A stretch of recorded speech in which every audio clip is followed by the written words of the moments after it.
Hello everyone, welcome to YCT youth competition times में आपको स्वागत है। डियर, आज हम बात करने वाले हैं जो हमारी सीरीज चल रही है एसएससी जेई की टारगेट 20 डेज़ की सीरीज थी हमारी। उस पर हम लोग डियर आज बात करने वाले हैं कि बात देखो हमारी कल कौन कौन सब्जेक्ट हमने देखा है। सोम देख लिया, सोम में हम एक क्लासेस अभी तक डिस्कस किया है। उस पर हम लोगों ने जो चैप्टर डिस्कस हुआ था हमारा फर्स्ट चैप्टर आप लोग चल रहा था, वहाँ पे हम लोग काफ़ी क्वेश्चन लगाए, 30 क्वेश्चन टोटल लगाया था। आज हम बात करेंगे, नेक्स्ट चलेंगे एक न्यू चैप्टर लेंगे, उसी सोम सब्जेक्ट का ही न्यू चैप्टर चलना है। तो आइए हम बात करते हैं, लेट ना करते हुए आगे बढ़ते हैं और क्वेश्चन डिस्कस करते हैं कौन सा क्वेश्चन हमें देखना है। तो जैसा कि आप देख रहे हो, बेंडिंग एंड शियर स्ट्रेस, इस चैप्टर को हम डिस्कस करेंगे। और ये कौन से बुक से चल रहा है हमारा एसएससी जेई का चैप्टर वाइज जो हमारी बुक आती है, उसी पे हम लोग सब कुछ चल रहे हैं। वो सारी चीज़ क्वेश्चन वहाँ पे दिए हैं, मीन्स आपको अगर पीडीएफ की ज़रूरत होगी आप हमारे ऐप्स के थ्रू इस बुक को देख सकते हो, या फिर मार्केट में आपको ये बुक्स मिल जाएंगी अवेलेबल, सारी चीज़ें हैं। हम इस चलते हैं आगे बढ़ते हैं डियर, क्वेश्चन में बात करेंगे। काफ़ी अच्छी सीरीज चल रही है इस समय, मीन्स एकदम अगर आप फोकस करके लगे हो ना तो आपकी प्रिपरेशन कहीं ना कहीं काफ़ी अच्छी हो जाएगी। तो आइए डियर चलिए बढ़ते हैं नई उमंग और नए जोश के साथ। तो डियर आपको क्वेश्चन दे रखा, देखो आप ये क्वेश्चन 42 है, ये मत सोचना कि फर्स्ट से स्टार्ट नहीं है। क्यों? क्योंकि जो बुक बनी हुई है ना, उस बुक में क्वेश्चन ये नहीं कि चैप्टर चेंज हुआ तो नंबरिंग 1 से, नहीं, नंबरिंग 1 से नहीं है। जैसे फर्स्ट चैप्टर था, फर्स्ट चैप्टर 1 से था, इसके बाद अब सेकंड चैप्टर स्टार्ट होगा तो क्वेश्चन नंबर 42 से स्टार्ट होगा डियर, ठीक है ना। क्वेश्चन नंबर 42 से स्टार्ट हुआ तो हमने उसमें कुछ क्वेश्चन स्किप कर दिए होंगे।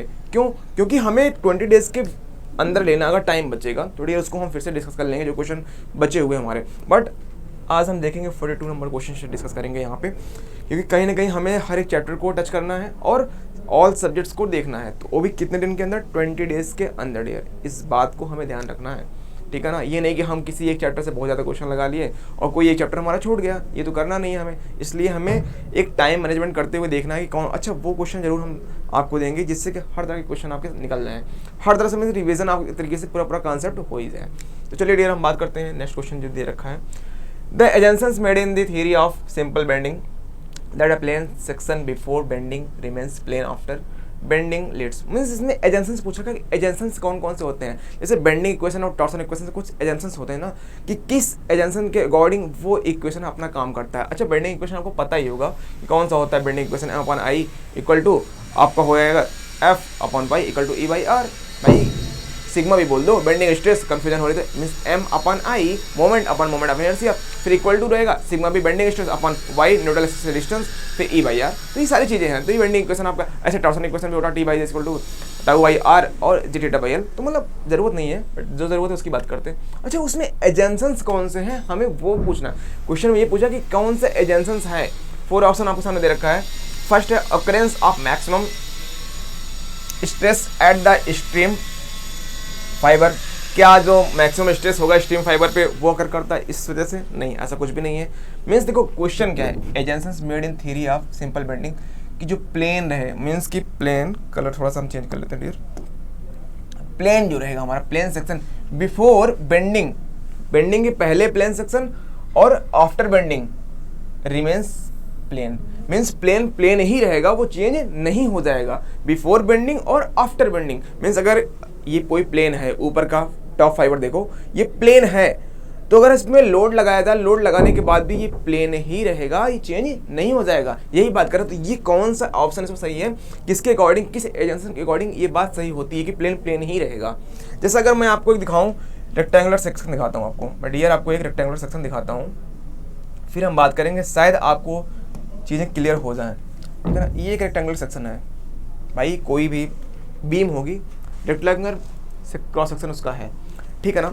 अब इसका हम अगर बनाते हैं, आप देखते होगे कि अब इसमें लोड लगा है, मान लो लोड लगा टॉप फाइबर और बॉटम फाइबर, टॉप फाइबर ऊपर वाली है, बॉटम फाइबर नीचे वाली होगी ना।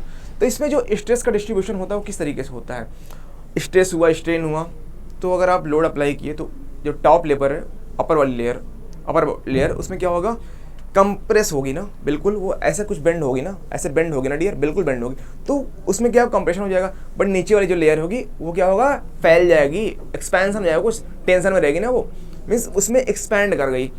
तो क्या हुआ, अब वो फैल गई और नीचे ऊपर वाली क्या हुई, मीन्स बॉटम लेयर तो वो फैली, एक्सपैंड हुआ, और आपकी अपर लेयर वो क्या हुआ, वो कंप्रेस हुई है। यही चीज़ हुआ ना।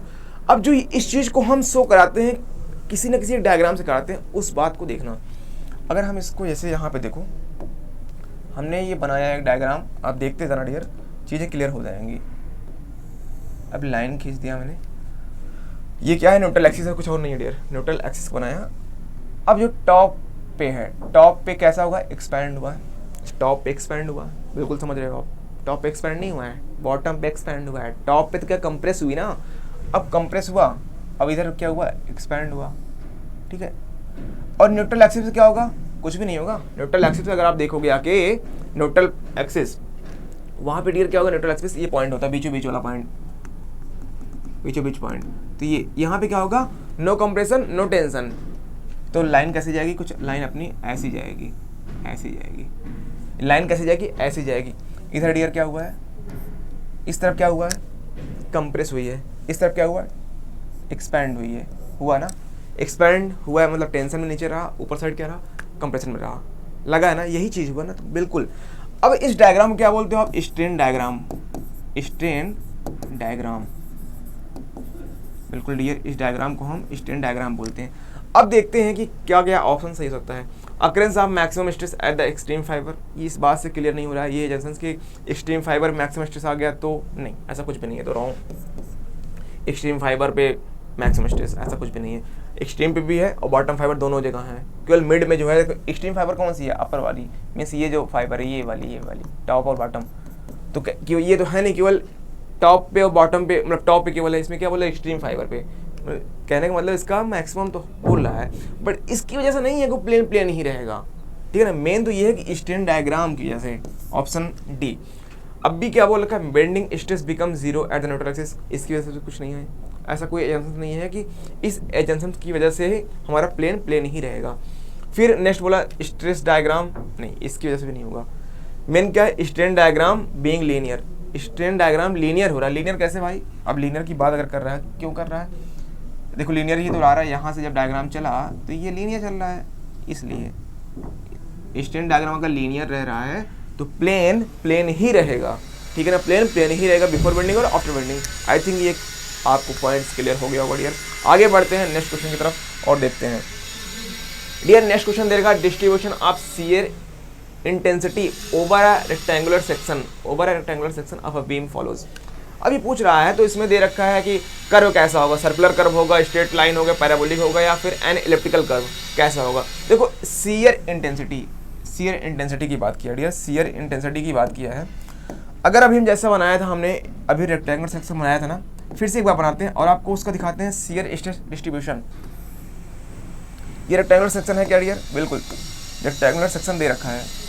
अब अगर रेक्टेंगुलर सेक्शन को आप देखो, हम इसको ड्रॉ करते हैं, इसका हम बनाते हैं शियर स्ट्रेस डिस्ट्रीब्यूशन, तो कैसा जाएगा,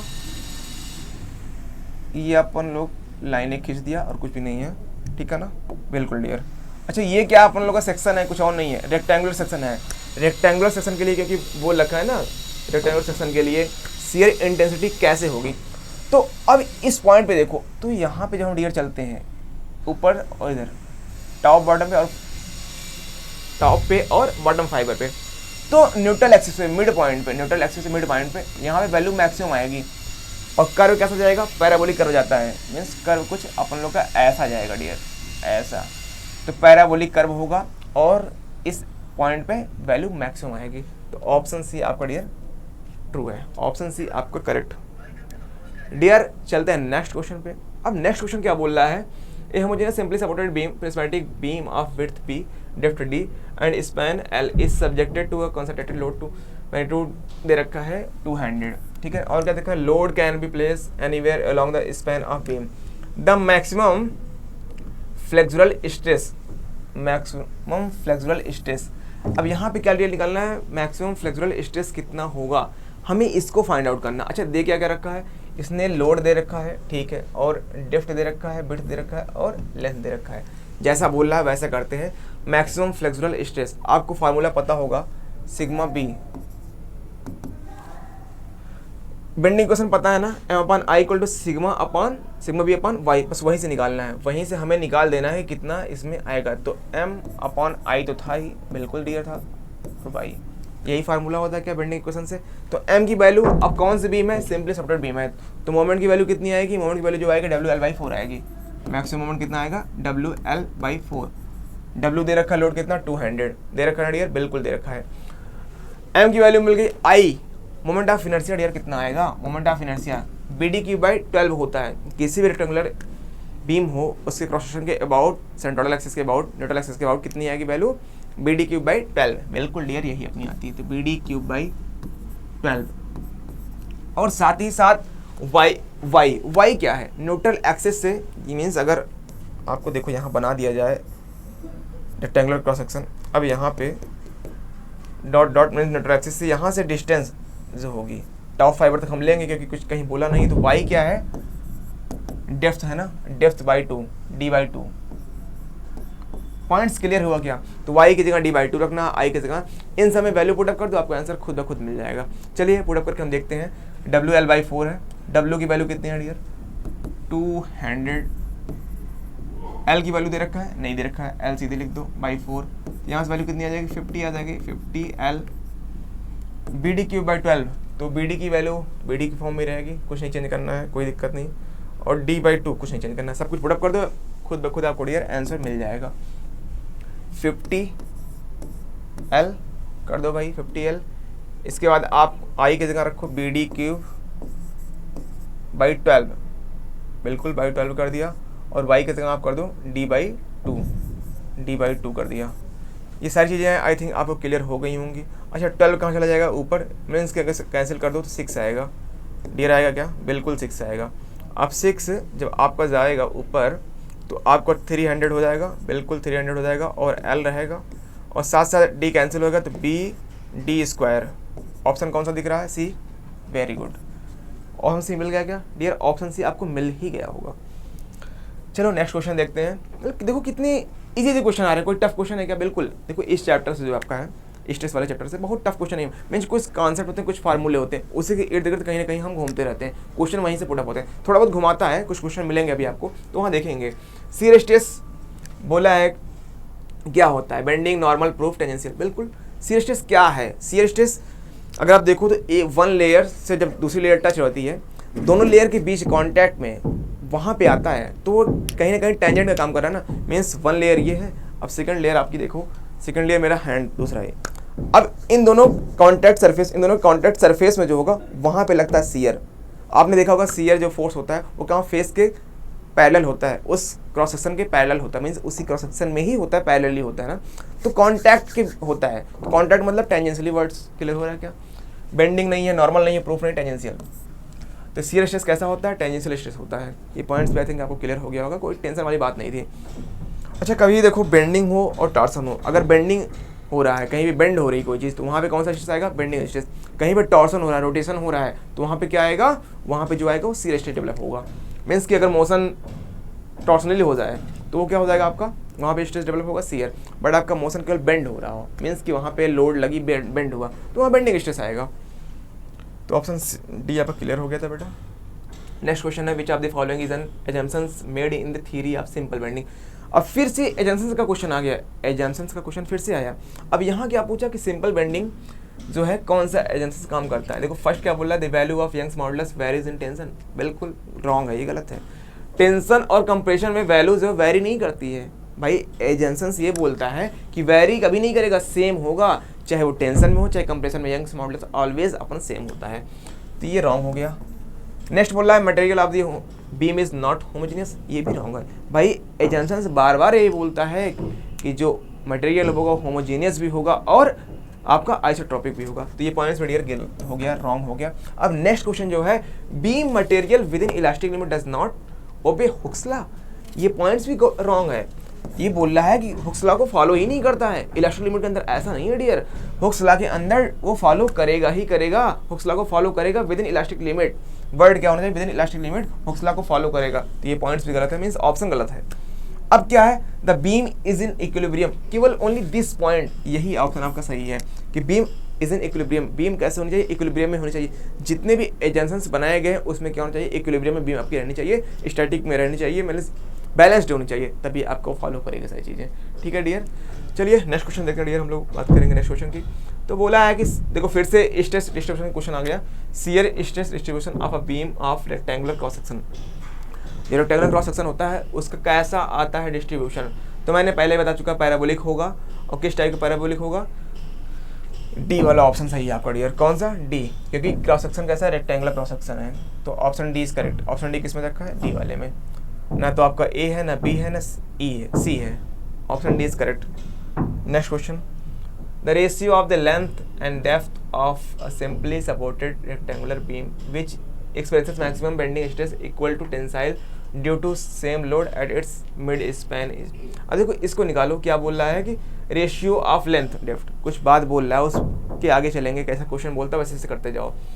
सिंपली सपोर्टेड रेक्टेंगुलर बीम है, कैसी बीम है? सिंपली सपोर्टेड रेक्टेंगुलर बीम है which is experiences maximum bending stress. अच्छा, मैक्सिमम बेंडिंग स्ट्रेस कितना आएगा? सिग्मा बी, सिग्मा बी उसी फार्मूले से जो भी इसके पहले लगाए थे, M upon I into y, M upon I into y, ठीक है ना। इसके बाद फिर नेक्स्ट कर देंगे इक्वल टू टेंसाइल स्ट्रेस। चलो वो बात की बात है, मैक्सिमम बेंडिंग स्ट्रेस।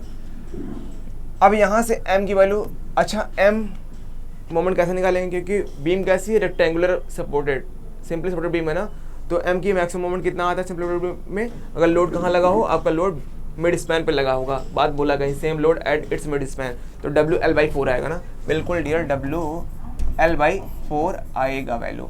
अब y की वैल्यू डियर कितनी आएगी? y की वैल्यू जो आएगी मिस न्यूट्रल एक्सिस से distance, neutral axis distance D/2 आएगा। क्या d की बात इसने कहीं किया था? क्या नहीं किया, कोई नहीं, हम अपने आप से लेते हैं D/2। और साथ साथ moment of inertia, moment of inertia आपका कितना होता है? BD³/12, बिल्कुल BD³/12 जो बोलता है वही लिखते जाओ, BD³/12। अब यहाँ से अगर आप कैंसिल आउट करके देखोगे तो कितनी वैल्यू आ जाएगी? तो यहाँ से BD² 6 ये हो जाएगा, और WL तो है ही 4, और ये BD² 6, तो 6 चला गया ऊपर, और BD² ऐसे लिख दो। ये पॉइंट्स आई थिंक यहाँ से इतने क्लियर होंगे। सिग्मा बी, ये वैल्यू किसकी आई है? सिग्मा बी के लिए। किसकी वैल्यू आई है? सिग्मा बी की। अब क्या बोला है क्वेश्चन? स्ट्रेस जो है इक्वल टू हो जाएगा टेंसाइल स्ट्रेस के। टेंसाइल स्ट्रेस के सिग्मा बी को इक्वल कर दोगे, mean sigma B equal to sigma T. और सिग्मा टी की वैल्यू कितनी होगी? क्या स्ट्रेस क्या होता है? स्ट्रेस क्या ऑलरेडी है? स्ट्रेस जो होता है force upon area, cross sectional area.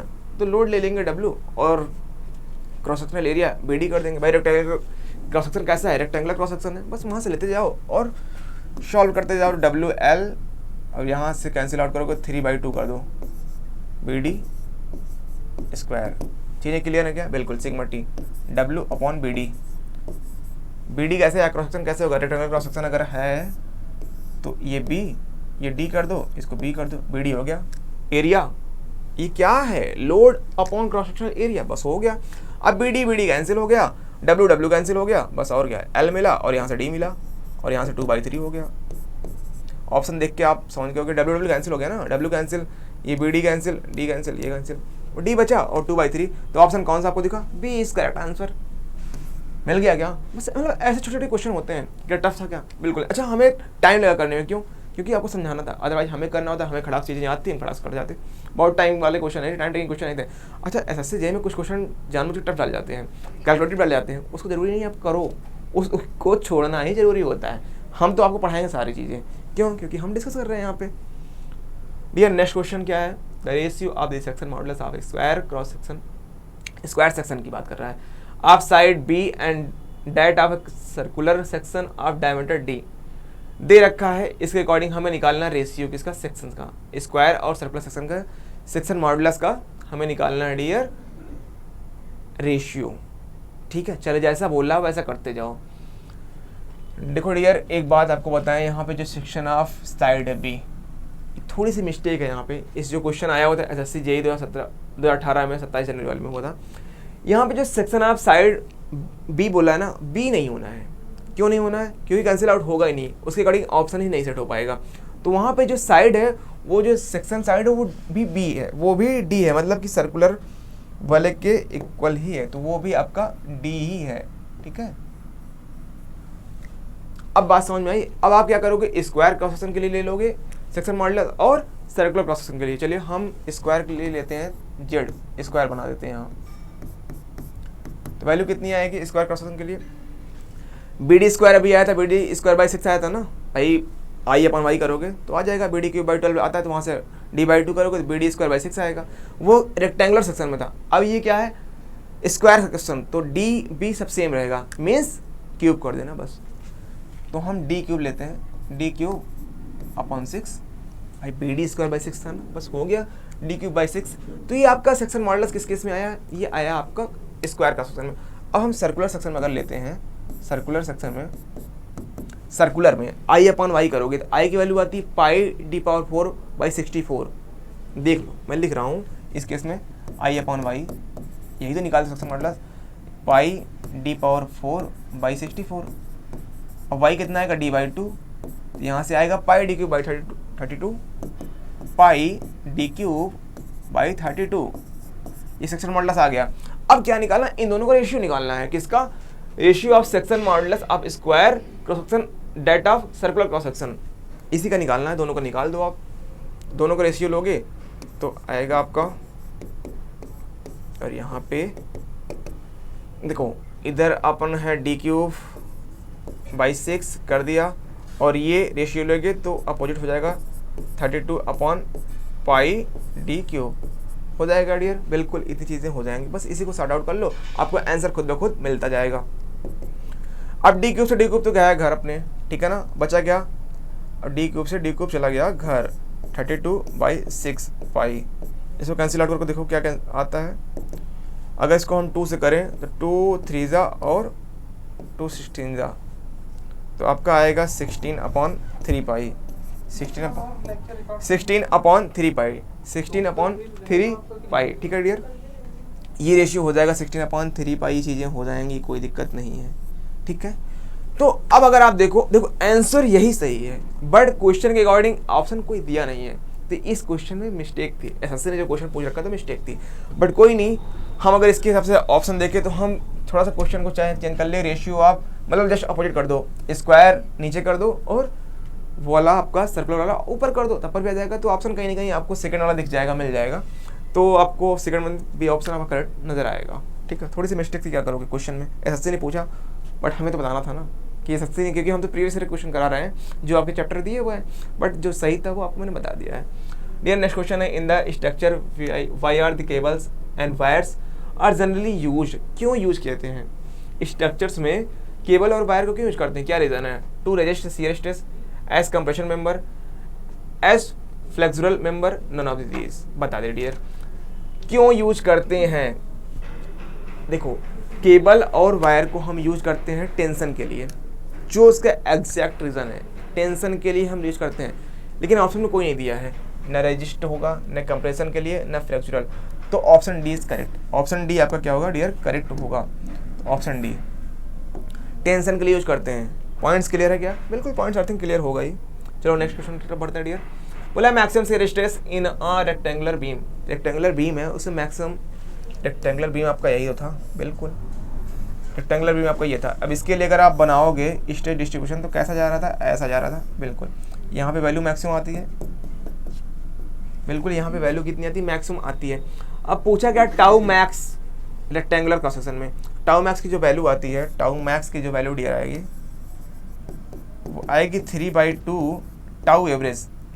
ये कहाँ से आया, देखो कुछ टेबल्स हैं जो, क्योंकि आप एक्सप्लेन पूरा निकालने बैठ जाओगे तो कोई ज़रूरत नहीं एग्जाम में, आपको एग्जैक्ट कितना वो चीज़ें याद रखनी होती हैं।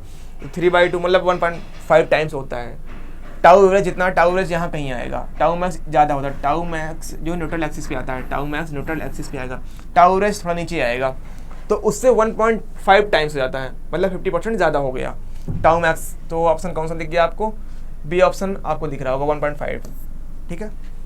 टाउ मैक्स वैल्यू यहाँ कहीं आती है डियर, बीचों बीच टाउ मैक्स कितना आएगा 1.5 टाइम्स किसका, टाउ एवरेज का, जो एवरेज होगा, टाउ एवरेज को टाउ मीन बोलते हैं हम, मीन शियर स्ट्रेस, ठीक है। सारे पॉइंट्स क्लियर, ओके डियर। चलिए नेक्स्ट क्वेश्चन तरफ बढ़ते हैं हम लोग। तो डियर नेक्स्ट क्वेश्चन जो है radius of gyration, means radius of gyration निकालना है of rectangular section from a centroidal axis parallel to the width. देखते हैं क्या बोल रहा है, क्या आएगा इसका answer. Radius of gyration small के ले लिया, स्क्वायर रूट I/A, यही तो होता है ना डियर, बिल्कुल यही होगा आपका, स्क्वायर रूट के अंदर I/A, इतना कर लोगे तो आपको खुद ब खुद आंसर मिलता जाएगा। अब यहाँ पे क्या बोला, radius of gyration of rectangular section, किस सेक्शन के लिए निकालना है, रेक्टेंगुलर क्रॉस सेक्शन के लिए, from centroidal axis parallel to the width, तो सेंट्रोइडल एक्सिस उसके पैरेलल पे कहीं निकालना है। तो आई की वैल्यू कितनी आएगी moment of inertia, BD³/12, BD³/12 कर दो, BD³ बाई 12 कर दिया। अब एरिया कितना है, BD, स्क्वायर रूट लगा दो, देखो वैल्यू क्या आती है। अब यहाँ से आप करोगे तो B से B कैंसिल चला जाएगा, D स्क्वायर बचेगा और आपका बचेगा 12 स्क्वायर रूट के अंदर। देखो अब वैल्यू कितनी होती है, 12 है ना, बिल्कुल। तो D बाहर आ गया, बिल्कुल आ गया। और 12 है 2√3 आ जाएगा क्या, बिल्कुल 2√3। आंसर क्लियर है डियर, बिल्कुल आंसर आपका क्लियर हो गया है। आई थिंक ये पॉइंट्स आपका क्लियर हो गया होगा। तो 2√3 ये क्या आया, रेडियस ऑफ जाइरेशन की वैल्यू आ गई। तो ऑप्शन कौन सा दिख गया आपको डियर, ऑप्शन सी आपको दिख रहा है, क्लियर है। चलिए next question put it dear, क्या है next question, the ratio of length and diameter. देखो यार कितने मतलब अच्छे क्वेश्चन है, कहीं ना कहीं यहाँ पे पूरा चैप्टर रिवाइज हो ही जा रहा है क्वेश्चन के थ्रू, इसलिए नाम क्या रखा है, कॉन्सेप्ट थ्रू क्वेश्चन। कॉन्सेप्ट जो क्लियर हो रहा है आपको क्वेश्चन के थ्रू हो जा रहा है और आपको रिवीजन एक अच्छा खासा लेवल पे हो जा रहा है, मतलब ऑलरेडी आपने पढ़ रखा है। अच्छा, जिन लोगों ने अभी तक थोड़ा सा रिवाइज नहीं किया होगा तो कैप्सूल वगैरह से रिवाइज कर लेना, इसलिए वहाँ चीज़ें आपको समझ में आ जाएंगी। Ratio of the length and diameter of a simply supported circular beam which is experiencing maximum bending stress equal to tensile stress due to same load at its mid span। हमको रेशियो निकालना dear, length और dia का, ठीक है। Simple supported circular beam है, कोई बात नहीं, करते जाएंगे हम। तो कितना आएगी value, experience maximum bending stress. Bending stress कैसा हो रहा है, मैक्सिमम, ठीक है। चलो निकालते हैं, और इक्वल टू किसके हो जाएगा, टेंसाइल। इस टाइप का क्वेश्चन अभी हमने पहले भी निकाल रखा था, वैसा ही कुछ क्वेश्चन ये भी है। हम सिग्मा भी निकाले, MI/Y किया क्या, बिल्कुल इसका M/Z कर दें, कोई दिक्कत, गुस्सा तो नहीं होगा, नहीं होना नहीं चाहिए, ठीक है। और इस बार, अच्छा उस बार जो निकाला था वो रेक्टेंगुलर के निकाला, इस बार क्या कर दिया, सर्कुलर बीम के लिए, बस इतना ही फर्क किया है। तो M की वैल्यू मोमेंट ऑफ इनर्शिया कितना आएगा, और सिंपली सपोर्टेड ही है तो मीन्स वैल्यू WL/4 ही आएगी, जो लोड रहेगा वो WL/4 आएगा। M की वैल्यू WL/4, Z की वैल्यू चेंज होगी, सेक्शन मॉडुलस चेंज हो जाएगा। सेक्शन मॉडुलस इस केस में क्या आएगा आपका, I/Y मीन्स πD³/32, ये वैल्यू आ जाएगी Z की, πD³/32। तो वैल्यू यहाँ से डियर टोटल कितनी आ जाएगी, WL/ ये 8 रह जाएगा, और ये πD³, ये वैल्यू आपकी आ जाएगी। 4/8/32 होता है ना, बिल्कुल। ये सिग्मा भी आया, इसको इक्वल किसे करना है, टेंसाइल स्ट्रेस के, टेंसाइल स्ट्रेस के इक्वल कर दो, sigma B equal to sigma t. अब यहाँ से ये अपन लोग का 8WL/πD³ है, कोई बात नहीं, करते जाओ, सिग्मा टी। अब सिग्मा टी क्या होगा, लोड W। अब एरिया कितना होगा, क्रॉस सेक्शनल एरिया लेता है ना, load upon cross sectional area. तो क्रॉस सेक्शनल एरिया जो होगा वो आपका आता है π/4D², π/4D², बस कैंसिल आउट कर दो, आंसर मिल जाएगा। W से W कैंसिल हो गया, W से W कैंसिल है, कोई दिक्कत नहीं है, W गया घर, इसके बाद पाई से पाई भी गया घर। अब ये 4 है, 4 चला जाएगा ऊपर, तो 4 थोड़ा सा ऊपर कर ऐसे लिखते हैं, 4D², ठीक है। अच्छा D² भी कैंसिल आउट कर दो तुम, D² भी कर दो कैंसिल आउट, D² और इधर D³ है तो इधर L/D बचा, ठीक है, और यहाँ 8 बचा, और कुछ बचा क्या, नहीं, बस 4 चला गया ऊपर और D² कैंसिल आउट हो गया, यहाँ D बचा L। तो रेशियो किससे निकाला, ratio of length and dia, तो L/D कितना आएगा, L/D आपका आएगा 4/8 मीन्स 1/2 आएगा क्या। ऑप्शन कौन सा दिख गया आपको, option c dear, option c आपका करेक्ट है। नेक्स्ट क्वेश्चन, यार इजी था ना, कोई टफ है क्या, बिल्कुल डियर टफ हो ही नहीं सकता है, मतलब अच्छे क्वेश्चन है, अच्छे खासे लेवल क्वेश्चन हम लोगों ने सेलेक्ट करके रखा है। अब यहाँ से देखो डियर क्या देखा, in case of principal axis of a section. चलो अब क्या बोल रहा है कि in case of principal axis of a section, तो कौन सा ऑप्शन आपका सही होना चाहिए। प्रिंसिपल एक्सिस अगर सेक्शन की है तो सम ऑफ मोमेंट ऑफ इनर्शिया 0, नहीं रॉन्ग है। Difference of moment of inertia 0, ये भी रॉन्ग है। बट ऑप्शन सी देखो, प्रोडक्ट ऑफ मोमेंट, जो product of moment of inertia होगा इज 0, ये करेक्ट है। प्रिंसिपल एक्सिस आया ना, तो ये पॉइंट्स आपका सी करेक्ट है। Product of moment of inertia IX × y equal to 0, कब, प्रिंसिपल एक्सिस के केस में, ठीक है डियर। चलो तो सी करेक्ट है answer. For a beam the term M/I, देखो ये भी अच्छा है, मतलब फार्मूला ही है, कुछ और नहीं है। बेंडिंग क्वेश्चन पढ़ा है ना, बेंडिंग क्वेश्चन क्या होता है, M/I equal to sigma B/Y equal to E/R। अब यहाँ से इसको भूल जाओ, ये लेना है आपको उधर वाला, मीन्स की M/EI m अपॉन ई आई कर दो। हम क्या करेंगे, m अपॉन ई आई, कर दे डियर, m अपॉन ई आई कर दिया ना, इक्वल टू क्या आएगा 1/r। कोई कंफ्यूजन नहीं है। तो m अपॉन ई आई को हम यहाँ से देखो 1/r आ रहा है, तो 1/r है क्या एक्चुअली, रेडियस ऑफ कर्वेचर। तो ये क्या बताता है, 1/r कर्वेचर के बारे में बताता है। तो ए नहीं, बी नहीं, C is correct answer. Okay, C is your correct answer, C is your correct. Curvature होता है 1/r, किसके इक्वल होता है, अपॉन ए आई के। क्लियर है क्या पॉइंट्स, आई थिंक क्लियर ही होगा। डियर नेक्स्ट पॉइंट देखो क्या बोल रहा है, of the several prismatic beams of equal length and same material, ठीक है, that the beam that can carry maximum load in flexure is the one having maximum. चलो देखते हैं, मतलब क्या मैक्सिमम हो इन चारों ऑप्शन में कि हम उस बीम को यूज करें, मतलब क्या देखना चाहिए हमें। अगर बोला ऑफ सेवरल प्रिज्मेटिक बीम, बहुत तरह की प्रिज्मेटिक बीम दे रखा है, इक्वल लेंथ की और सेम मटेरियल की, इक्वल लेंथ की होगी, सेम मटेरियल की होगी। The beam that can carry maximum load, जो मैक्सिमम लोड कैरी कर रहा हो in flexure is the one having. देखो मैक्सिमम के केस में क्या होता है कि जब लोड मैक्सिमम हो तो जिसका सेक्शन मॉडुलस सबसे ज़्यादा होगा, जिसका सेक्शन मॉडुलस सबसे ज़्यादा होगा वही हम बीम प्रीफर करेंगे, और वही इकोनॉमिकल भी अपनी होती है, वही बीम आपकी इकोनॉमिकल भी होती है। जिसका स्ट्रेंथ ज़्यादा उसका सेक्शन मॉडुलस आप ज़्यादा होगा, सेक्शन ऑफ मॉडुलस जिसका ज़्यादा होगा वही बीम ज़्यादा मजबूत है, वो ज़्यादा बियर कर सकती है, और वही इकोनॉमिकल भी होता है। तो ऑप्शन सी आपका डियर क्लियर है। क्या बात बोला था, सेम मटेरियल हो, लेंथ भी सेम है, और कैरी मैक्सिमम लोड, लोड भी मैक्सिमम कैरी कर रहा है। तो अब जैसे अगर मैं एक लिख रहा हूँ लाइन, उसको थोड़ा सा याद कर लेना। जेड के केस में, जेड जो होता है आई सेक्शन के लिए सबसे ज़्यादा होता है, सेक्शन मॉडुलस आई सेक्शन के लिए सबसे ज़्यादा, फिर रेक्टेंगुलर वर्टिकल वाला रेक्टेंगुलर, ठीक है, इसके बाद फिर जेड स्क्वायर क्रॉस सेक्शन के लिए, स्क्वायर क्रॉस सेक्शन के लिए, फिर इसके बाद डियर जो होगा सेक्शन मॉडुलस आपका सर्कुलर के लिए, फिर सेक्शन मॉडुलस आपका जो होता है वो आपका डायमंड शेप के लिए, डायमंड शेप जैसे कुछ ऐसा होगा, ठीक है ना, मीन्स कि स्क्वायर को ही डायगोनल वर्टिकल कर दो तो ऐसा शेप, और फिर इसके अच्छा इसका और इसका इक्वल रहता है, इसे Z section modulus rectangular horizontally कर दो, ठीक है। ये पॉइंट्स क्लियर है क्या। सेक्शन मॉडुलस का ये लाइन अगर आपने याद कर लिया ना तो कई क्वेश्चन आपके देखते ही निकल जाएंगे। अब देखो ये क्वेश्चन कब आया था, एसएससी जे 2013 में क्वेश्चन ये आया था। सबसे ज़्यादा आई सेक्शन के लिए सेक्शन मॉडुलस होता है, फिर रेक्टेंगल वर्टिकल वाले के लिए, फिर स्क्वायर वाले के लिए, फिर सर्कल के लिए, फिर आपका डायमंड शेप और रेक्टेंगल हॉरिजॉन्टल वाले का इक्वल ही होता है। तो ऑप्शन जिसका सबसे ज़्यादा सेक्शन मॉडुलस होगा वही बीम आपकी सबसे ज़्यादा मजबूत होगी, ज़्यादा लोड बियर कर सकती है, वही इकोनॉमिकल भी होती है। सारे पॉइंट्स आई थिंक क्लियर हो गए। कभी कभी क्वेश्चन आगेगा, हो सकता है आगे क्वेश्चन मिले आपको इस टाइप के। चलिए डियर नेक्स्ट क्वेश्चन देखते हैं। At any point of a beam the section modulus may be obtained by dividing the moment of inertia. चलिए इसकी बात करते हैं। क्या बोला, at any point of the beam section modulus है। सेक्शन मॉडुलस कैसे मिलता है, फार्मूला पूछा यार, divided by the moment of inertia, I upon Y होता है क्या, बिल्कुल यही होता है। तो कौन सा ऑप्शन दिख रहा है आपको, आई दे रखा है, किससे डिवाइड कर दें कि आपको सेक्शन मॉडुलस मिल जाएगा, डेप्थ ऑफ द सेक्शन, नहीं ये नहीं है, depth of the neutral axis, बिल्कुल यही ऑप्शन सही है।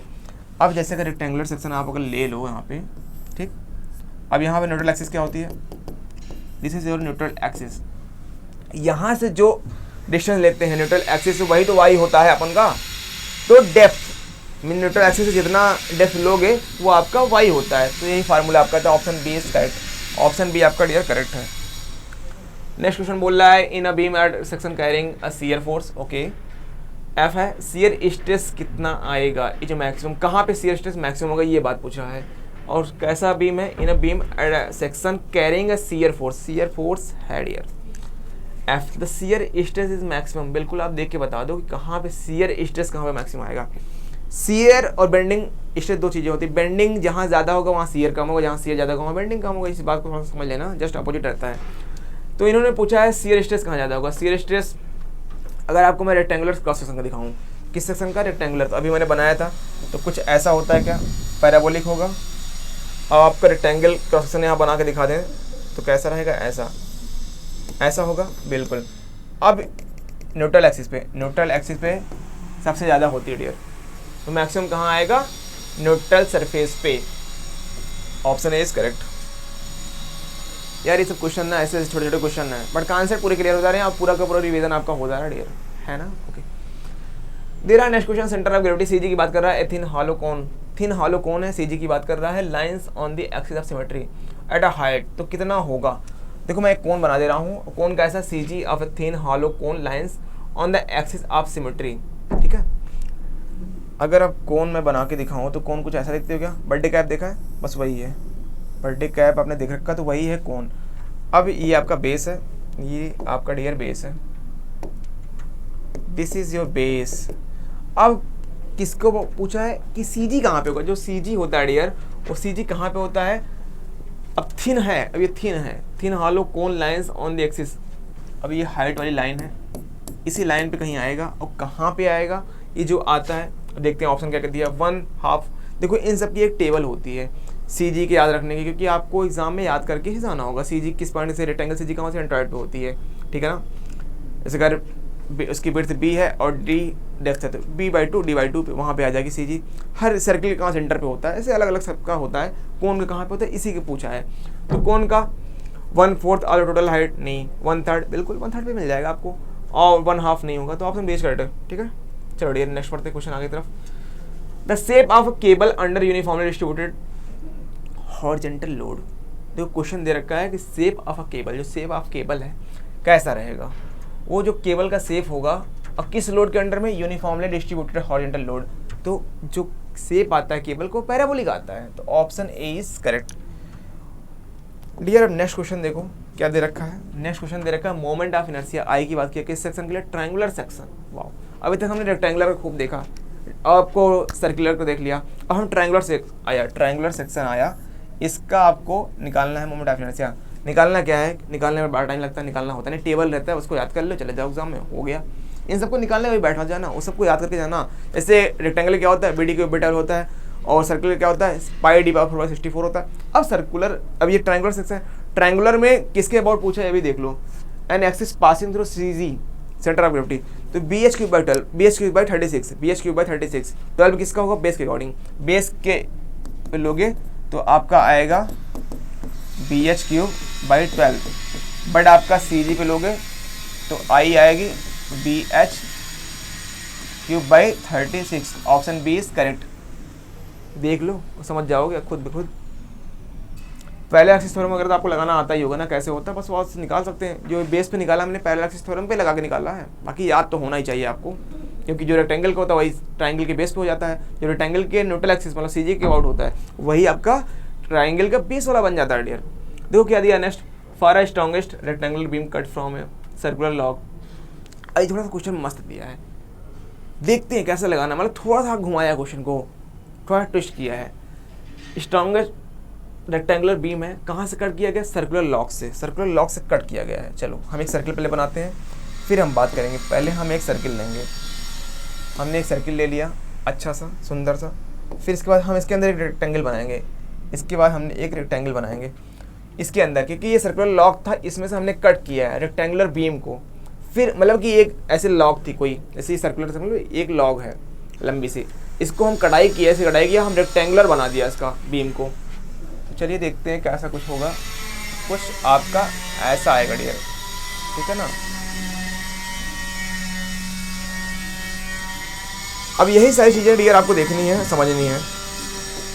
इसका नेमिंग कर दें। अब मान लो कि जैसे कि अब क्या पूछा, रेशियो कैसे निकालना, विड्थ एंड डेप्थ की, विड्थ की निकालना है और डेप्थ की। अब विड्थ क्या है, ये b है आपका और ये क्या है, d है। चीज़ें क्लियर है क्या, बिल्कुल आई थिंक पूरा क्लियर होगा। अब हम जो रेक्टेंगल है इसका हम ले लेते हैं डायगोनल, डायगोनल मान लो h है, डायगोनल h है, तो आपको पाइथागोरस याद होगा, कर्ण स्क्वायर इक्वल टू लंब स्क्वायर प्लस परपेंडिकुलर स्क्वायर, कर्ण स्क्वायर इक्वल टू लंब स्क्वायर प्लस आधा square, hypotenuse square equal to perpendicular square plus base square. यहीं वही फार्मूला लगाओ, h square equal to b square plus d square. देखो थोड़ी सी story है, हल्का से देखते जाओ, समझ जाओ खुद ही। हमें क्या करना है, सेक्शन मॉडल्स को लेकर करेंगे, फिर वहीं से अपने आप आगे बढ़ते जाएंगे और आ जाएगा। अब इतनी चीज़ें दे रखी है, यहाँ तक किसी कोई कन्फ्यूज़न आई थिंक नहीं होगा। अगर हम सेक्शन मॉडुलस निकालें, सेक्शन मॉडुलस जेड किस सेक्शन का, रेक्टेंगुलर क्रॉस सेक्शन का, तो कितना आता है, बी डी क्यूब बाई 12 होता है upon b d cube by 12 क्या होता है, ये आई होता है, बट हमको जेड निकालना है तो बी डी स्क्वायर बाई 6 कर दो, आ जाएगा बी डी स्क्वायर बाई 6, ये आपका आ जाएगा ना, बिल्कुल बी डी स्क्वायर बाई 6 आता है सेक्शन मॉडुलस। अगर हम डी की जगह, हम डी को क्या रखते हैं, बी तो रहने दो, हम डी को ऐसे लिख सकते हैं, डी स्क्वायर की जगह h square minus b square, इसको लिखा जा सकता है, बिल्कुल लिख सकते हो। तो हम यही कर दिया, हमने कुछ और नहीं किया, एच स्क्वायर माइनस आपका बी स्क्वायर कर दिया डियर, बिल्कुल 6। थोड़ा सा सॉर्ट आउट करो इसको, देखो कितना आएगा, b h square by 6 minus b cube by 6, इतना आ गया क्या, बिल्कुल इतना आ गया। ये क्या था, जेड। अगर इसको डिफ्रेंशिएट कर दें हम बी के रिस्पेक्ट में, देखो क्या होता है, D Z by D b, ठीक है।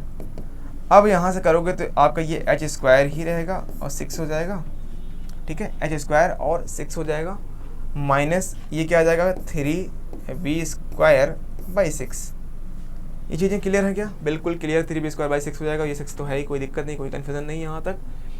अब आगे बढ़ो, अब देखो क्या है, D Z by D B आ गया। अब इसको मैक्सिमम मिनिमम करने की कोशिश करो, फॉर मैक्सिमम मिनिमम वैल्यू के लिए, तो d Z by D b 0 कर दोगे तो आ जाएगा, तो d Z by D b 0 कर दो तो वैल्यू यहाँ से आपकी आ जाएगी एच स्क्वायर 6 और 3 बी स्क्वायर, इतना आएगा क्या, बिल्कुल इतना आपकी वैल्यू यहाँ से आएगी ही आएगी। जब ये सारी चीज़ें यहाँ से कर लोगे आप, और d Z by D b आपको 0 कर दिया है तो कोई कन्फ्यूजन है ही नहीं, और यहाँ 6 तो ये 6 से कैंसिल हो जाएगा, 6 से 6 कैंसिल आपकी हो जाएगी। फिर इसके बाद आपको क्या करना है डियर, फिर आपको निकालना है रेशियो, तो रेशियो इजीली निकल जाएगा, कोई दिक्कत नहीं होनी चाहिए आपको डियर। अच्छा आप एक बात ये देखो यहाँ पे कि जो बी डी स्क्वायर बाई 6 हमने किया था सेक्शन मॉडुलस, तो वहाँ तक कोई कन्फ्यूजन किसी को था, कोई कन्फ्यूजन किसी को, कोई कुछ भी नहीं था। तो अब लास्ट में आपको रेशियो किससे निकालना है, विड्थ का और डेप्थ का, विड्थ का और डेप्थ का निकालना है। अब देखो हमारा ये जो इक्वेशन बना है हाइट में बन गया है, डेप्थ में बना नहीं है ना, तो उसमें बनाने की कोशिश करो। पहले एच की वैल्यू यहाँ b square plus d square है, कर दो, बी स्क्वायर है डी स्क्वायर है, कर दो डियर, तो ये b square plus d square कर दो, h square b square plus d square, और यहाँ से 3 बी स्क्वायर है। अब देखो करने का कि अब क्या आता है, बी भी एक कर लो, डी एक तरफ कर लो, डी स्क्वायर कर लो, 2 बी स्क्वायर आया क्या। अब रेशियो विड्थ और डेप्थ दोनों दिखाई पड़ रहा है, तो डी भी देख लो और बी भी देख लो, और 2 ऐसे रहने दो, स्क्वायर रूट लगा दो। कुछ आया क्या, बिल्कुल आपको आया है कुछ चीज़ें, 2 3 यहाँ से सारी चीज़ें हो जाएंगी। तो ये सारी आई थिंक ये सारे पॉइंट्स आपको क्लियर यहाँ से हो चुके होंगे ना, बिल्कुल क्लियर, यहाँ से सारी चीज़ें आपको क्लियर हो गई हैं, कोई प्रॉब्लम कोई कन्फ्यूजन यहाँ से तो नहीं होना चाहिए आपको। बी क्यूब यहाँ तक था, कोई दिक्कत नहीं थी, बी डी स्क्वायर बाई 6 था, तो ये सारी चीज़ें आपकी हो गई। तो ऑप्शन अगर आप इसको करोगे तो वैल्यू आपको खुद में खुद मिल जाएगी, कैलकुलेशन करना है ऑप्शन डी आपको मिल जाएगा, ठीक है ना। चलिए डियर आगे बढ़ते हैं नेक्स्ट क्वेश्चन की तरफ। तो नेक्स्ट क्वेश्चन जो आपकी बात कर रहा है, द मैक्सिमम मैग्नीट्यूड, जो मैक्सिमम मैग्नीट्यूड है of shear stress due to shear force f on rectangular section, इस टाइप का क्वेश्चन अभी हमने लगाया था, बट वहाँ पे क्या था कि स्ट्रेस के फॉर्म में पूछा था, और यहाँ पे क्या है कि फोर्स के फॉर्म में पूछ लिया है। कौन सा क्रॉस सेक्शन पूछा है, maximum magnitude of shear stress due to shear force on rectangular section, और मैक्सिमम पूछा, टाउ मैक्स की वैल्यू कितनी आएगी, 3/2 टाउ एवरेज, ये आपको पहले बताया था क्या, बिल्कुल। अब टाउ एवरेज की जगह इसने क्या फोर्स के फॉर्म में पूछा है, तो 3/2 कर दो, टाउ एवरेज कितना आएगा, F/A, बिल्कुल। तो ऑप्शन कौन सा दिखा आपको, C is your correct answer, C dear क्या है आपका करेक्ट आंसर है। नेक्स्ट क्वेश्चन देखते हैं, the ratio of maximum and average shear stress on a rectangular section, जो रेक्टेंगुलर सेक्शन होता है अभी निकाला जस्ट, यही क्वेश्चन 1.5 आ जाएगा, C. Simply supported beam of circular cross section with dia D and length L carries the concentrated load W at the centre of beam, strength of the beam कितना होगा। देखो जो बोल रहा है उतना करते जाओ, आपको खुद ही ना खुद भी मिल जाएगा। Strength of the beam, strength of beam होता क्या है, section modulus, section modulus Z होता है I/Y, वहाँ से निकालते जाओ मिलता जाएगा आपको I/Y। तो मोमेंट ऑफ इनर्शिया वैल्यू कितनी आएगी, पाई/64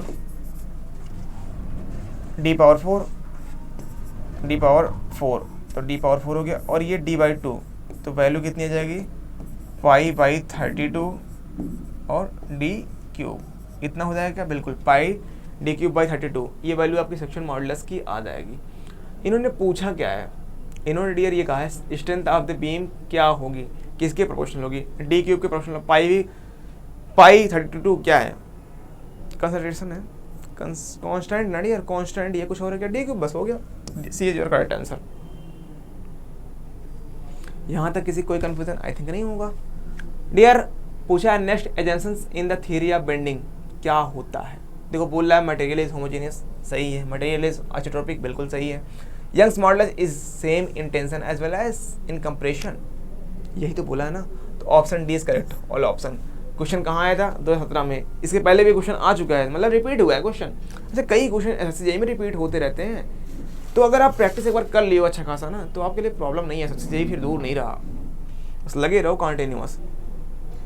नेक्स्ट क्वेश्चन है टू बीम्स है, दो बीम है, one of circular cross section and other of square cross section have equal area of cross section if subjected to bending, तो क्या होगा इसकी बात करना है। देखो अभी हमने सेक्शन मॉडुलस का क्वेश्चन लगाया था, बस वहीं पे करना है, if subjected to bending then, तो क्या होता है, टू बीम है, वन ऑफ सर्कुलर है, चलो, and other of square cross section, other कैसी है, स्क्वायर क्रॉस सेक्शन है, एक है स्क्वायर और एक है सर्कुलर, एक है स्क्वायर और एक है सर्कुलर, ठीक है ना डियर, स्क्वायर और सर्कुलर को लेते हुए आगे बढ़ेंगे हम। इसके बाद नेक्स्ट आपका है स्क्वायर, नेक्स्ट आपका डियर वो क्या है, स्क्वायर है, ठीक है, ये ठीक है, यहाँ तक कोई कंफ्यूजन आई थिंक नहीं होगा आपको। अब क्या है, टू बीम है, one of circular cross section and other of square cross section have equal area, कैसा एरिया है, इक्वल एरिया, एरिया इक्वल है, कोई दिक्कत नहीं, cross section if subjected to bending, और बेंडिंग होगी तो क्या होगा, कौन, इसमें देखो क्या ऑप्शन क्या देखा है, circular cross section is more economical, square cross section is more economical, both section are economical. अभी मैंने बताया सेक्शन मॉडुलस, इकोनॉमिकल की बात करें, स्ट्रेंथ की बात करें, तो आपको कहाँ जाना है, या फिर मैक्सिमम लोड कौन ज़्यादा बियर कर पाएगा, सेक्शन मॉडुलस, जिसका सेक्शन मॉडुलस ज़्यादा होता वो ज़्यादा इकोनॉमिकल होगा, तो सेक्शन मॉडुलस किसका ज़्यादा होगा, सर्कुलर का कि स्क्वायर का, स्क्वायर का सेक्शन मॉडुलस ज़्यादा होता है, स्क्वायर का ज़्यादा होगा, तो ऑप्शन बी आपका सही हो जाएगा। अच्छा स्क्वायर का ज़्यादा कैसे होगा, निकाल कर देख लोगे तो आपको मिल जाएगा, स्क्वायर क्वेश्चन का निकालोगे कैसे, क्या आएगा value, b D square by 6 आएगा ना, मीन्स कि बी क्यूब बाई 6 कर दोगे, क्योंकि डी तो रेक्टेंगुलर केस में होता है, तो बी क्यूब बाई 6 कर दोगे वहाँ पे, और आप ले लोगे रेक्टेंगुलर, सॉरी सर्कुलर के केस में, सर्कुलर के केस में कितना होता है, पाई डी क्यूब बाई 32 करोगे ना। अब यहाँ से आपको एरिया इसने कॉमन बोल रखा है, तो एरिया कॉमन बोल रखा है, तो pi by 4 d square equal to a square. अब यहाँ से कहीं साइड इक्वल है ना, अब साइड अगर मान लो कि जो स्क्वायर है उसका साइड कितना है, बी है, यहाँ से कुछ रिलेशन मिलेगा, उसमें पुटअप करोगे तो वैल्यू आपको देखो लास्ट में जब जाओगे ना सॉल्व करोगे, तो जो स्क्वायर क्रॉस सेक्शन होगा उसकी वैल्यू ज़्यादा आएगी, इससे उसके टाइम्स में आ जाएगी ना, तो इसलिए वैसे 1.18 समथिंग कुछ आती है, तो वहाँ से देखोगे तो वैल्यू ज़्यादा आएगी, इससे सेक्शन मॉडुलस ज़्यादा होता है किसका, स्क्वायर क्रॉस सेक्शन का। मैंने एक टेबल भी बनाई थी, आपको जस्ट लिखा था ना अभी, ये जो एक लाइन लिखी थी सेक्शन मॉडुलस किसका ज़्यादा होता है, चलो एक बार फिर से लिख देता हूँ, एक बार आप देख लो, फिर से मैं एक बार लिख रहा हूँ, आप देख लो डियर, ठीक है, मैं आपको राइट कर रहा हूँ, आप देखते जाइएगा। Section modulus for I section सबसे ज़्यादा, फिर जेड जो है रेक्टेंगुलर वर्टिकल, फिर आएगा आपका स्क्वायर,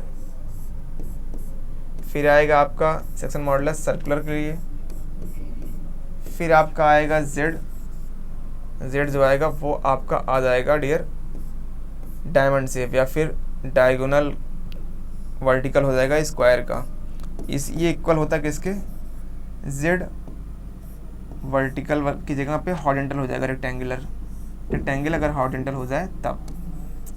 सबसे ज़्यादा आई सेक्शन का सेक्शन मॉडुलस, फिर रेक्टेंगल वर्टिकल, फिर स्क्वायर के लिए, फिर सर्किल के लिए, फिर डायमंड, या फिर बोल दो कि स्क्वायर वर्टिकली डायगोनली है, वर्टिकल उसका डायगोनल वर्टिकल है तब सेक्शन मॉडुलस, फिर सेक्शन मॉडुलस हॉरिजॉन्टल वाले के लिए, तो सबसे ज़्यादा किसके, आई सेक्शन का। तो चीज़ें यहाँ से क्लियर हो गई, b is correct answer. Dear next question तक पढ़ते हैं आगे। नेक्स्ट है bending stress on prismatic beam कितना होता है, बेंडिंग स्ट्रेस सिग्मा बी, मतलब ये सब फार्मूला है एम अपॉन आई इंटू आई। आ जाएगा क्या? बिल्कुल। ऑप्शन कहाँ दिखा? एम अपॉन आई। डी दिखा क्या? बिल्कुल डी दिखा है। अब इसे चेंज करता तो एम अपॉन जेड कर देता। कभी कभी ऐसे ही पूछ सकता है ना डियर, वो तो उसकी इच्छा है कैसा पूछना चाह रहा है वो। हम आप क्या कर सकते हैं, क्वेश्चन जो आएगा उसको सॉल्व करेंगे। Ratio of moment of inertia about the neutral axis to the distance of most distance point of resection from the neutral axis. चलो देखो क्या बोल रहा है। Ratio of moment of inertia I, formula है, कुछ भी नहीं है। Neutral axis about neutral axis to the distance of most distance point of section from neutral, बस आई सेक्शन मॉडुलस है। B is correct answer dear, B is correct answer. Next, section modulus for rectangular section. जो section modulus होता है rectangular cross section के लिए, अभी बार बार हमने निकाला, कई बार ये क्वेश्चन कर चुके हैं। तो कितनी वैल्यू आती है? B D square by 6। कहाँ पे है? सी is correct answer, C is correct answer. अब नेक्स्ट क्या dear? The shear stress distribution, shear stress distribution over a beam of solid circular section is such that. क्या होगा? क्या पूछा है dear? Shear stress distribution over a beam of solid circular section is such that. तो dear क्या दे रखा है? जो shear stress distribution over a beam of solid circular section, किस सेक्शन के लिए पूछा है? Solid circular section. Solid circular section है ना डियर? बिल्कुल। अब क्या पूछा है? शियर स्ट्रेस डिस्ट्रीब्यूशन, है ना? तो अब टाउ मैक्स की वैल्यू, जो टाउ मैक्स की वैल्यू होगी वो कितनी आएगी? टाउ मैक्स की वैल्यू, जो टाउ मैक्स की वैल्यू इस केस में आती है, टाउ मैक्स की वैल्यू वो आती है 4/3 टाउ एवरेज। 4/3 मतलब 1.33। तो ऑप्शन सी इज करेक्ट। चीज़ें क्लियर हो रही ना? बिल्कुल चीज़ें क्लियर हो ही जाएंगी। टाउ मैक्स की वैल्यू, जैसे कि रेक्टेंगुलर केस में कितना आ रहा था? 3/2, 1.5 टाइम्स, यहाँ पे 1.33 times. Next, moment of inertia of circular section about its diameter. यार कितना आसान क्वेश्चन है, pi D power 64। D is correct answer. यार इतना आसान से क्वेश्चन आएगा तो तुम लोग तो मार ही दोगे। किस में आया था ये? मार्च SSC JEE मार्च 2017 वाले पेपर में, वहाँ तो मॉर्निंग शिफ्ट में। नेक्स्ट, मोमेंट ऑफ इनर्शिया इस कॉन्सेप्ट, मोमेंट ऑफ इनर्शिया क्या है? Is a concept, moment of inertia is a concept applicable. कहाँ पे अप्लीकेबल होता है मोमेंट ऑफ इनर्शिया? जहाँ जहाँ रोटेशन आएगा, रोटेटिंग बॉडी आएगी, वहाँ वहाँ पे होगा।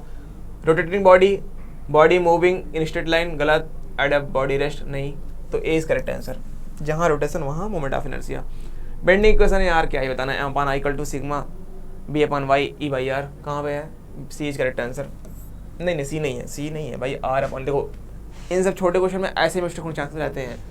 M upon I sigma B by upon A. कभी ध्यान से जल्दीबाजी मत करना, ओवर कॉन्फिडेंस कभी मत करना। मिस्टेक ऐसे ही होती है, छोटी सी मिस्टेक मतलब अरे ये तो हलवा क्वेश्चन है, अरे तो हलवा क्वेश्चन है, उसे क्या ही करना बेटा। हलवा क्वेश्चन घुसा देता है आपकी। हलवा जब आएगा ना तो मार्क निकल लेता है, वो पता नहीं चलेगा फिर आपको। कोई नहीं, चलो आगे चलते हैं। The moment of inertia of rectangular, rectangular नहीं है। ऑफ विड्थ, इंग्लिश थोड़ा बहुत ध्यान रखना चाहिए। Of width D and F D about its horizontal axis at mid. कितना आएगा हॉरिजॉन्टल एक्सिस मिड पे? Moment of inertia rectangle, width दे रखा, डी रखा, about the horizontal axis at mid depth. निकाल दो बेटा, क्या आएगा वैल्यू? कोई टेंशन है क्या? किसके अबाउट पूछा है? अबाउट इट्स हॉरिजॉन्टल एक्सिस, बस पूछ रखा है। अभी तक आपने पढ़ा है BD³/12, यही पढ़ा था ना। अब यहाँ पे क्या आ जाएगा? आप निकालोगे तो वैल्यू निकल आएगी। सब कुछ वही रखा, केवल हल्का सा चेंज क्या किया जानते हो? इसने विड्थ को क्या कर दिया है? डी कर दिया है, और डेप्थ को कर दिया है बी। तो जो BD³ करते थे ना, DB³ कर देना बस, DB³/12। कहाँ पे आंसर आएगा? ए, मोमेंट ऑफ इनर्शिया। ऑप्शन दिख गया? अरे देखो यार, कंफ्यूजन मतलब कि फार्मूला तुमको याद है, BD³/12। अब इन्होंने क्या किया? डेप्थ को विड्थ बना दिया, विड्थ को डेप्थ बना दिया, ठीक। और बाकी सब कुछ वही रहा, कुछ और नहीं। It's horizontal axis at mid depth, कोई दिक्कत नहीं, मिड डेप्थ को सब सही है। तब यहाँ से मोमेंट ऑफ इनर्शिया निकालोगे आई, तो DB³/12 हो गया, ए इज करेक्ट आंसर। अब ये सारी चीज़ें डियर यहाँ से हो गई। अब नेक्स्ट क्वेश्चन क्या है? टू बीम दे रखा है, अब equal cross section area are subjected to equal bending moment, ठीक है कोई बात नहीं। If one beam has square, एक स्क्वायर है, एंड अदर हैज सर्कुलर, एक स्क्वायर है एक सर्कुलर है, तो इसमें क्या पूछ रहा है? देखो कौन स्ट्रॉन्गर होगा? ऑप्शन देखो, स्ट्रॉन्ग, स्ट्रॉन्गर। तो बोथ स्ट्रॉन्ग गलत, सर्कुलर स्ट्रॉन्ग गलत, स्क्वायर सेक्शन बिल्कुल। अभी जिसका सेक्शन मॉडुलस ज़्यादा होगा वही स्ट्रॉन्गर होता है, वही इकोनॉमिकल होता है और वही सबसे ज़्यादा लोड बियर कर सकता है। तो ऑप्शन सी इज करेक्ट। अभी मैंने एक बनाई थी लाइन ना सेक्शन मॉडुलस की, वही चीज़ थी। Maximum bending stress in I beam, I beam जो है वहाँ पे क्या होगा, आई बीम में मैक्सिमम स्ट्रेस कहाँ मिलता है। देखो रेक्टेंगुलर केस आपने देखा था ना कि सबसे ज़्यादा कहाँ पे मिलता है, न्यूट्रल एक्सिस पे मिलता है, सबसे ज़्यादा न्यूट्रल एक्सिस पे मिलता है। वो क्या था, वो आपका डियर शियर स्ट्रेस था क्या, बिल्कुल शियर स्ट्रेस था आपको। तो अगर यहाँ पे आप देखोगे तो किस जगह पे मिलेगा, शियर स्ट्रेस न्यूट्रल एक्सिस पे ज़्यादा होता है और आपका बेंडिंग स्ट्रेस, यहाँ पे क्या पूछा है बेंडिंग स्ट्रेस, जो बेंडिंग स्ट्रेस आएगा, बेंडिंग स्ट्रेस आपका ज़्यादा कहाँ पे आएगा, जैसे आप रेक्टेंगुलर क्रॉस सेक्शन देखते हो तो यहाँ बनता है मैक्सिमम टॉप और बॉटम फाइबर पे, एक्सट्रीम फाइबर पे क्या आएगा, ज़्यादा आएगा, एक्सट्रीम फाइबर पे आपका ज़्यादा आएगा, section where shear stress is maximum. ठीक है, तो आप कहाँ पे बोल सकते हो, outer most fibre, b is correct answer. Outer most fibre पे क्या होगी, वैल्यू ज़्यादा होगी। Next, shear stress at wide distance above neutral axis on prismatic beam due to shear force v. यार फार्मूला पूछ रखा है, फार्मूला पूछ रखा क्या है, वी ए वाई बार कर दो अपन आई भी कर दो, हो गया, आंसर मिल गया ना, बिल्कुल डियर सही है। तो option c is correct, v a y bar upon I b. तो ये सारी चीज़ें यहाँ से क्लियर हो गई हैं, कोई कंफ्यूजन आई थिंक नहीं होगा। डियर नेक्स्ट क्वेश्चन क्या बोल रहा है, for a given shear force across symmetrical I section the intensity of, अच्छा आई सेक्शन देखा तो होगा आप लोगों ने ना, कैसा होता है आई सेक्शन, भाई आई बना होगा और क्या, उसमें एक वेव होता है, एक फ्लेंज होता है, फ्लेंज जो हॉरिजॉन्टल फ्लेंज और वर्टिकल वाला वेव। तो क्या dear, for a given shear force across symmetrical I section the intensity of shear stress is maximum, जो इंटेंसिटी होगी कहाँ मैक्सिमम होगी, अभी इसके पहले बेंडिंग केस था, अब शियर आ गया, शियर सबसे ज़्यादा न्यूट्रल एक्सिस से ज़्यादा होती है। तो इसमें तो सेंट्रॉइड दिया है, बिल्कुल सेंट्रॉइड और न्यूट्रल एक्सिस एक ही जगह इसकी होती है। तो option B is correct, option B is correct. Most efficient and economical section कौन सा होता है, I, circular section, angle, h. सबसे पहले मैंने लिखा था जेड, आई का सबसे ज़्यादा होता है, एच करेक्ट आंसर। सबसे ज़्यादा आई सेक्शन का सेक्शन मॉडुलस होता है, यह लिखा था ना आई सेक्शन, इसके बाद जेड रेक्टेंगुलर वर्टिकल, फिर जेड स्क्वायर, बस ऐसे था, आगे करके मैंने लिखा था, फिर सर्कुलर, फिर इसके बाद था आपका डायमंड शेप, इसके बाद फिर इक्वल था उसके हॉरिजॉन्टल वाले के रेक्टेंगल का। तो ये सारी चीज़ें थी डियर यहाँ से, तो ए इज करेक्ट आंसर। अब देखो डियर क्या है next, for a given stress the ratio of moment of resistance of a beam of square cross section when placed with its two sides horizontal to moment of resistance with its diagonal horizontal is given. तो इसको भी dear solve करोगे तो value आपको मिल जाएगी। क्या बोल रहा है क्वेश्चन समझो, for a given stress, stress दिया, ratio of moment of resistance, moment निकालना है, मोमेंट ऑफ रेजिस्टेंस, दो सेक्शन मतलब दो रख दिया, एक स्क्वायर क्रॉस सेक्शन दे रखा है, एक स्क्वायर क्रॉस सेक्शन और दूसरा क्या है, टू साइड्स जो है with its two sides horizontal. ठीक है ना, स्क्वायर ही दोनों हैं, दोनों अलग अलग टाइप के स्क्वायर है, एक स्क्वायर ऐसा है और दूसरा स्क्वायर क्या है, to its moment of resistance with its diagonal, diagonal ऐसा है। ठीक है ना, ऐसा दे रखा है बस, और कोई फर्क नहीं है, इतना फर्क है। ठीक है डियर, इतनी बात है, दोनों स्क्वायर हैं, दोनों सब कुछ सेम है। अब यहाँ पे क्या है, डायगोनल ये होगा, इसका डायगोनल बना देते हैं एक बार हम आपको, डायगोनल ये सारी चीज़ें दे रखी ना, तो डायगोनल इसका ये इधर, ये दोनों क्या है, दोनों आपके स्क्वायर हैं। तो इसमें निकालना क्या, मोमेंट ऑफ रेजिस्टेंस, मोमेंट निकालना है। मोमेंट निकालने का फार्मूला आप सभी को पता है, मोमेंट निकालने का फार्मूला आप जानते हो, एम है ना, आई अपन वाई, पढ़ा अभी पढ़ा है, तो आई अपन आई। तो आप यहाँ से करना चाहो तो कर सकते हो। अच्छा, बेंडिंग स्ट्रेस के बारे में कुछ कहा है इन्होंने, कहानी कुछ भी कहानी इन्होंने बेंडिंग स्ट्रेस के बारे में नहीं बोल रखा है, तो कोई दिक्कत नहीं है। मोमेंट ऑफ रेजिस्टेंस, चलो तो M upon I sigma B upon आपका होगा वाई, तो आई, या फिर आप एक काम करो ऐसा लिख दें, कोई कन्फ्यूजन नहीं, बी सफिक्स में है डियर, ये बी सफिक्स में है, कंफ्यूज मत होना आप। For a given stress ratio of moment of resistance दे रखा है, कोई दिक्कत नहीं है, इट्स डायगोनल। ठीक है, अब सिग्मा भी दोनों में उतना ही स्ट्रेस डेवलप होगा, तो वो वहाँ से कैंसिल आउट हो जाएगा, कोई कन्फ्यूजन नहीं है।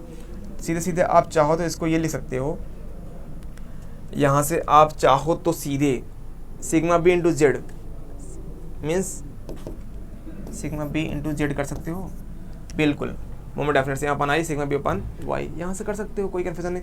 तो कहीं ना कहीं जेड के जितनी वैल्यू आएगी उस पर डिपेंड करेगा। तो इसके लिए, इस केस के लिए आपका है, और रेशियो इस सेक्शन के लिए, ठीक है ना।